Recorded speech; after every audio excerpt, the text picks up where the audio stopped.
તો મિત્રો આ રાકેશનો પહેલો નંબર આવ્યો તો એટલે ઓને હવા વાળી ગાવાની, બીજો નંબર મારો આવ્યો તો એટલે મારે 50 વાળી ગાવાની, ત્રીજો નંબર કૃષ્ણનો આવ્યો તો એટલે એને 30 વાળી ગાવાની. તો મિત્રો રવિનો બર્થડે હતો એટલે આ બધાને ખબર આવવા લાવી દીધા. આ ભાઈના પપ્પા, આ રવિ, આર્યો બધાને ખબર આવવા લાવ્યો. તો મિત્રો બધાને બરફ ગોળા આવી જાય. અત્યારે જોઈએ કહો રાહુલ ને મસાલો સોટી અને મોહિતને ખાવાની ઉતાવળ થઈ.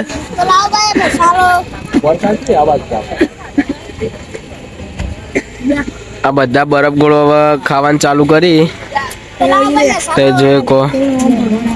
તો હેલો મિત્રો, રાકેશ બરફ ગોળો ખાય, પ્રિન્સ ખાય, યુવરાજ ખાય, આમાં મેલો કાકો ડ્રાઈવર ખાય, રાહુલ ખાય, કુલદીપ, બ્રિજેશ અને આ મોહિતને તો ખૂબ ઉતાવળ ખાવાની.